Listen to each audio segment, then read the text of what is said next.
Viborg is a city in Denmark. It is an old city, but it has only a few old buildings. A great fire destroyed most of the old town in 1726.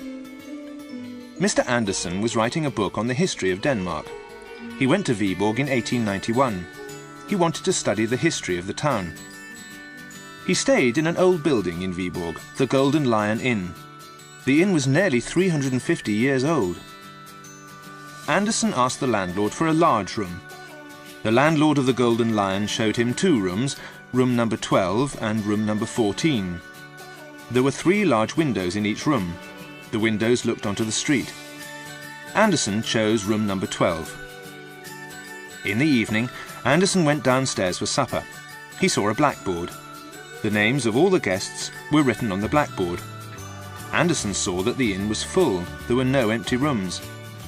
Andersen noticed that there was no room number 13. 13 is an unlucky number. Many people do not want to stay in a room with an unlucky number. When Andersen went upstairs to bed, he tried to unlock his door. It did not open. Then he saw that he had made a mistake. It was the wrong room. The number on the door was number 13. He heard someone moving inside the room. "I'm very sorry," he said, and went to the door of room number 12. Perhaps the servants sleep in room 13, Andersen thought. He decided to ask the landlord about it the next day. Andersen lit the oil lamp and looked round. Room number 12 looked smaller by lamplight. Andersen was tired. He went to bed. In the morning, Andersen went to the town hall. He wanted to study the town records. Andersen read many very old papers. The oldest records were from the 16th century. There were some letters from the Bishop of Viborg dated 1560.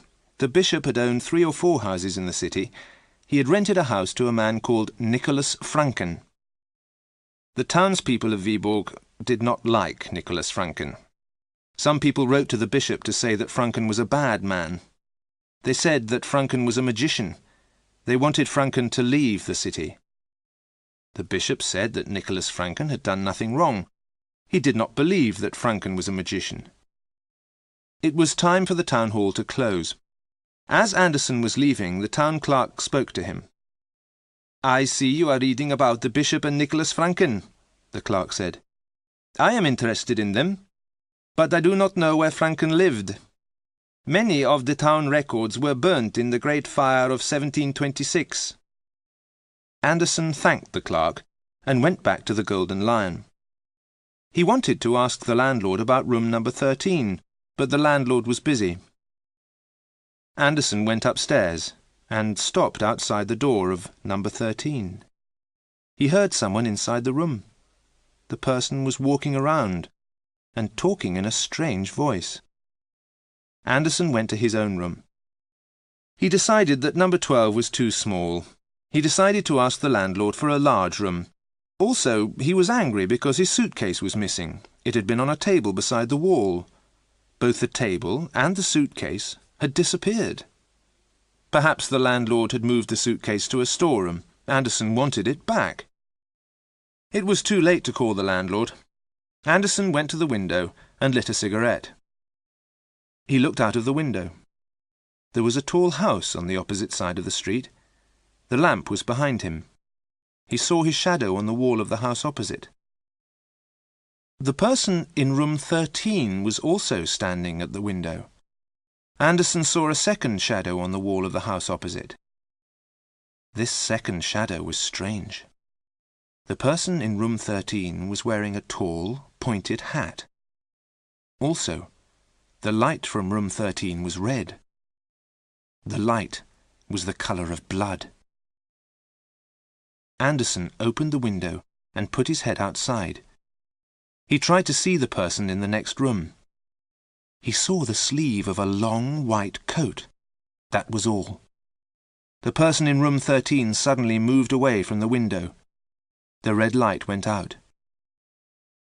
Andersen finished his cigarette. He left the ashtray on the window ledge. Then he turned out the lamp and went to bed. The picture sequence from the cinema has finished. You can look at it once more if you want. Next morning, the maid brought hot water to the room. Anderson woke up and remembered his suitcase. "Where is my suitcase, please?" he asked. The maid laughed and pointed. The suitcase was on the table beside the wall. It was exactly where Anderson had left it. He noticed another strange thing. His ashtray was on the middle window ledge. He clearly remembered smoking his cigarette by the end window, next to number 13. He finished dressing and decided to visit his neighbour in room 13. He was surprised when he went to the door of the next room. The next room was number 14. Anderson was frightened. Was he going mad? After breakfast, he went to the town hall and read more of the old papers. He found only one more letter from the bishop about Nicholas Franken. A group of townspeople had tried to make Franken leave Viborg. They had gone to Franken's house, but Franken had disappeared. The bishop wrote that no one knew where Franken had gone.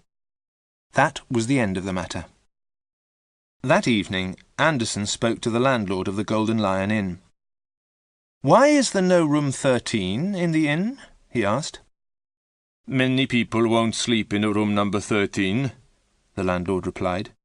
"They say it's unlucky." "Then who is in your room number 13? asked Anderson. "There isn't a room number 13, the landlord said. "Your room is next to room number 14. "Of course," said Anderson. "I must have made a mistake. Would you like to come up to number 12 for a glass of brandy and a cigar?"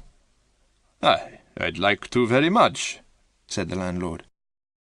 They went upstairs together. They went past room number 10 and room number 11 to reach number 12. The landlord looked at the inside of number 12. "This room looks very small," he said.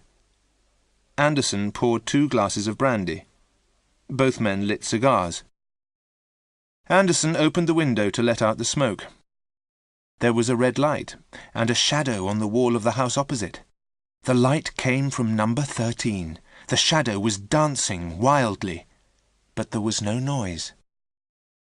Anderson sat down to drink his brandy. He wanted to tell the landlord about the strange things he had seen. Suddenly, a terrible noise came from the next room. "Is that a cat?" asked Anderson. "Or is there a madman in the room next door?" "It's Mr. Jensen," said the landlord. "He often stays in room 14. The poor man must be ill." A loud knock sounded on the door of Anderson's room. Suddenly a man opened the door and came in.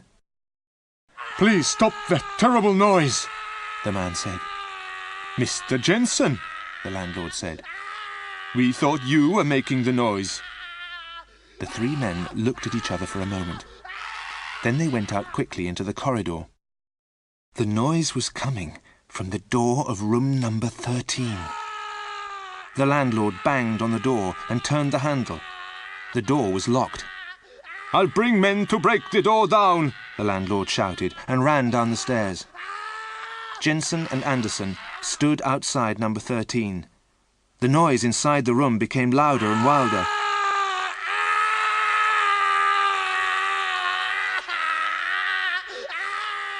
"I want to tell you something strange," Jensen said to Anderson. "My room has 3 windows in the day and only 2 at night. Perhaps you think I am mad." "Good Lord, my room is the same," said Anderson. "My room looks smaller at night than during the day." The door of number 13 opened suddenly, and an arm came out. The arm was thin and covered in grey hairs. The fingernails were long and dirty. Anderson shouted and pulled Jensen away from the door. The arm disappeared and the door closed. The sound of mad laughter came from number 13.